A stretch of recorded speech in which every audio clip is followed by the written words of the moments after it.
Christian Sturtevant pledged his loyalty to ISIS and committed himself to killing Americans on New Year's Eve. This investigation unfolded quickly. From the moment the FBI was notified of a potential threat of a terrorist-inspired attack in North Carolina, we went all hands on deck. We assessed the credibility of the threat.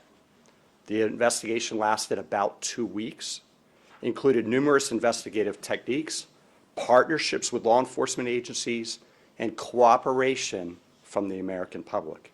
This Christmas, the FBI and our partners worked to protect the American people. We did not let up until Sturtevant was safely in handcuffs. FBI special agents arrested him on December 31st as he was being released from a local medical facility. On Monday night, as Russ just said, the FBI's evidence response team conducted a search, an authorized search, at his home and on his cellular phone. What we found was a manifesto, which the federal complaint alleges contained detailed plans to execute a massacre on New Year's Eve as people shop, for the holidays. Without the swift action of the FBI Joint Terrorism Task Force, New York City Police Department, the Mint Hill Police Department, and our partners at the United States Attorney's Office for the Western District of North Carolina, we could be announcing a national tragedy. Instead, a terrorist attack was thwarted. Give a little background on Sturtevant. He's a U.S. citizen. He turned 18 in December of 2025. The JTTF collected evidence showing he turned his back on his country and his fellow citizens by pledging allegiance to ISIS with the intent of becoming a martyr.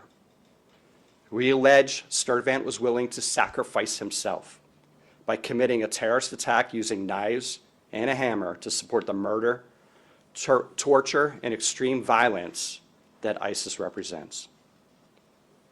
We didn't just learn about him a few weeks ago. Sturtevant first came to the FBI's radar in January of 2022 when he was still a juvenile. He was in contact via social media with an unidentified ISIS member overseas.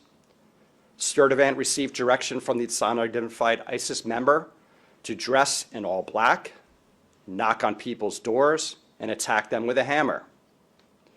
In fact, Sturtevant did dress in all black. He left his house with a hammer, and fortunately, his family stepped in. Sturtevant, no charges were filed at that time. He was referred for psychological care, and he underwent psychological care, of which I don't know the details. The FBI was told he no longer had access to social media.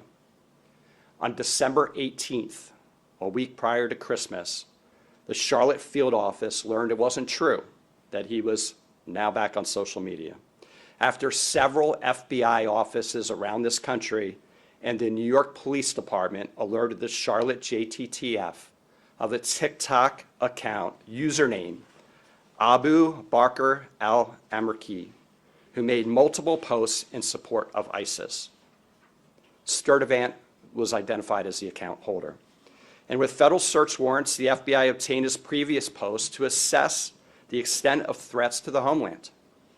But according to the complaint, on or about December 12th, Sturtevant began communicating with an individual on multiple social media platforms.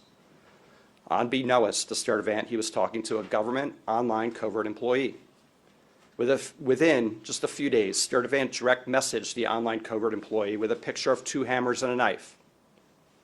The message was significant since in recent years, an ISIS propaganda magazine promoted the use of knives to conduct terrorist attacks in Western countries. The same ISIS magazine which suggested using vehicles to ram crowds, like the terrorist attack last year on New Year's Day on Bourbon Street. The conversations between the undercover employee and Sturtevant escalated further. Sturtevant allegedly sent a voice recording pledging Bayat, a loyalty oath to ISIS.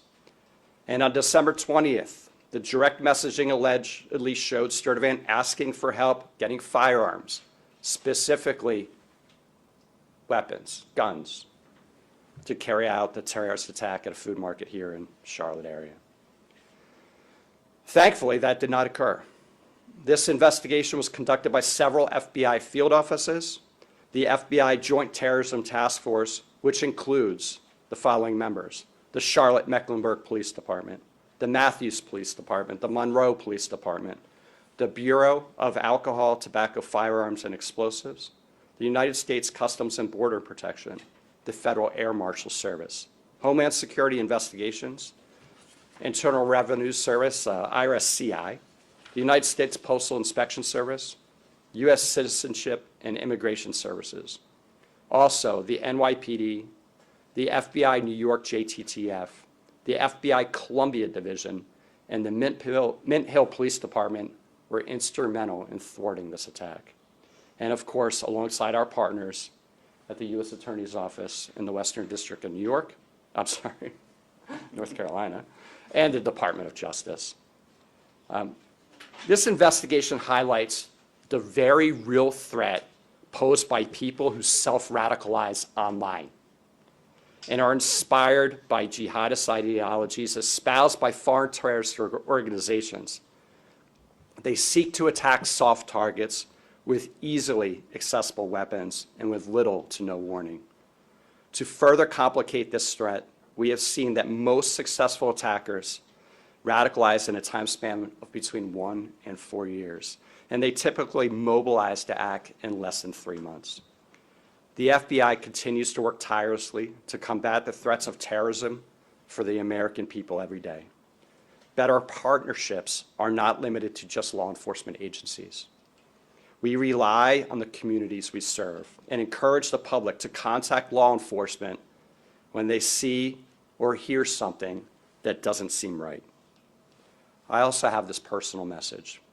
If your child, relative, friend, or neighbor is sliding into a dangerous ideology, you'll be the first to see it. And together we can stop it. The threats we face are bigger than any one law enforcement or intelligence agency, requiring everyone who hears this message to work together to keep people safe. I want to thank our members of the Joint Terrorism Task Force that sit over here today for their diligent effort. We spoke, I can't tell you the number of hours, and this is not an attaboy to the FBI or our partners.